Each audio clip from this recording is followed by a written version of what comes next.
नमस्कार दोस्तों, मैं हूं प्रदीप डवास और आज सवाल सिर्फ एक नहीं है। सवालों का ये मान लीजिए तूफान है दोस्तों। क्या उत्तर प्रदेश सरकार यानी कि यूपी सरकार में नौकरियों की नई राजनीति शुरू हो चुकी है?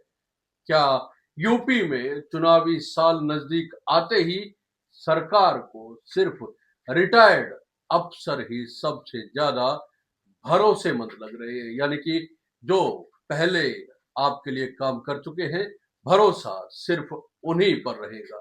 या फिर ये पावर स्ट्रक्चर को अपने तरीके से री इंजीनियर करने की एक सोची समझी रणनीति कही जा सकती है?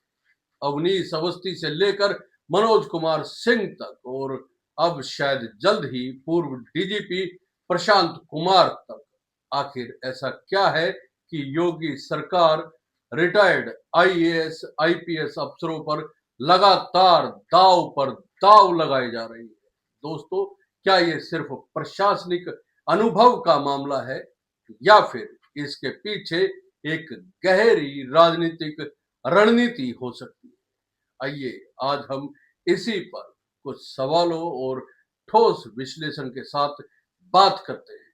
यूपी सरकार ने हाल ही में पूर्व मुख्य सचिव मनोज कुमार को यूपी ट्रांसफॉर्मेशन कमीशन का सीईओ नियुक्त किया है। 1988 बैच के रिटायर्ड आईएएस और आज एक ऐसे पद पर जहां नीतियों से लेकर प्लानिंग तक सब कुछ उन्हीं की निगरानी में होगा।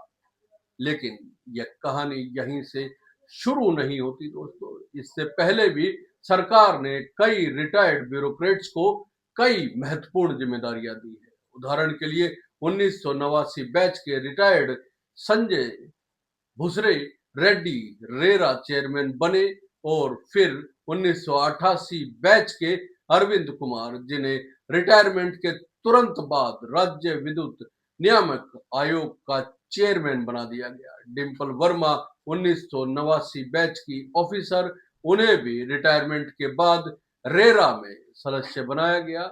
एक नहीं, दो नहीं, कतार पूरी लंबी है दोस्तों। और सबसे अहम नाम है अवनीश अवस्थी का। सीएम कार्यालय में सबसे भरोसेमंद अफसरों में गिने जाने वाले अवस्थी को रिटायरमेंट के बाद मुख्यमंत्री का सलाहकार बनाया गया है और उनका कार्यकाल भी तीसरी बार बढ़ाया गया है, मतलब लगातार 3 एक्सटेंशन। अब जरा यहाँ रुक कर सोचिए दोस्तों, क्या ये महज संयोग है या फिर पूरी यूपी प्रशासन में एक ऐसा पैटर्न बन रहा है जिसे समझना जरूरी है? सिर्फ आईएएस नहीं, आईपीएस इसमें पीछे नहीं है।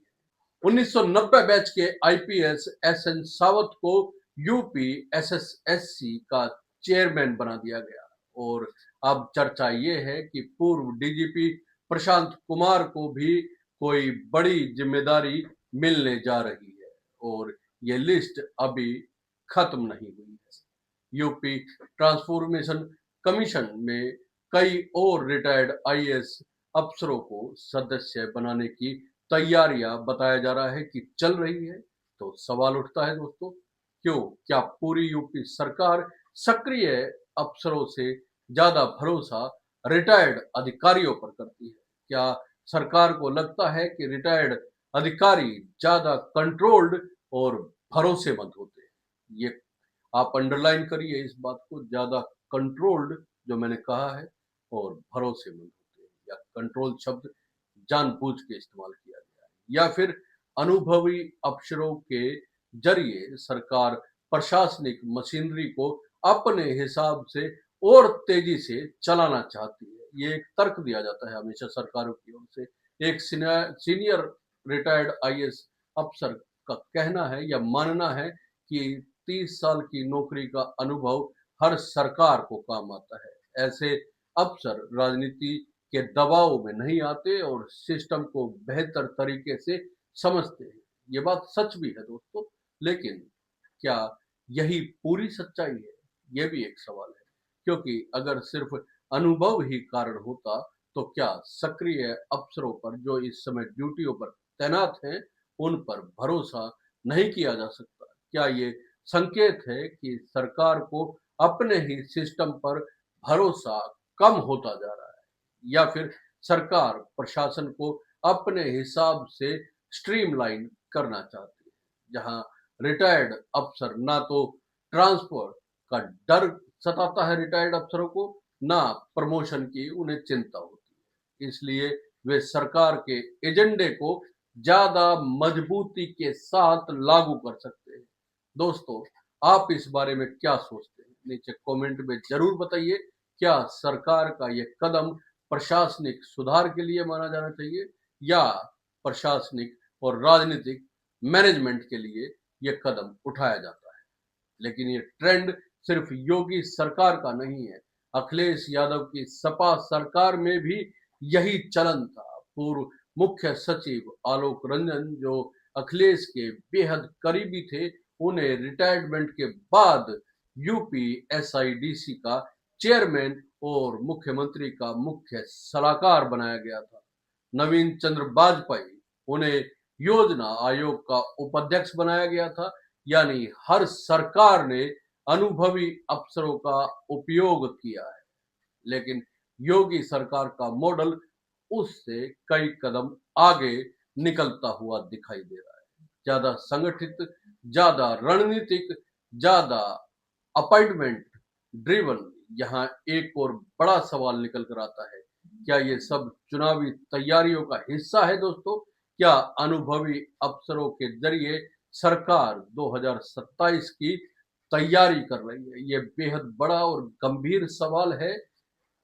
कैसे चुनाव मैनेज होता है, ये हम सब जानते हैं। क्या प्रशासनिक स्थिरता के नाम पर राजनीतिक संतुलन सेट किया जा रहा है?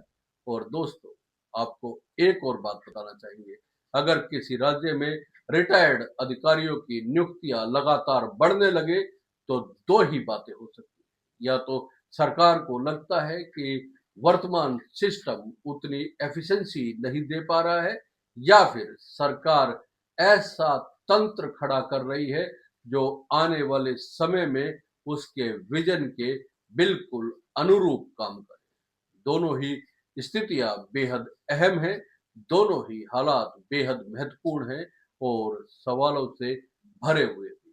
तो दोस्तों, आपका क्या मानना है? क्या ये प्रशासन को मजबूत करने की रणनीति है, या फिर पावर स्ट्रक्चर को अपने हिसाब से बनाने की तैयारी इसे कहा जाना चाहिए? कमेंट करके जरूर बताइए। और अगर आपको ये वीडियो, ये विश्लेषण, ये टिप्पणी पसंद आई है, तो वीडियो को लाइक कीजिए, शेयर कीजिए और चैनल को सब्सक्राइब करना ना भूलें।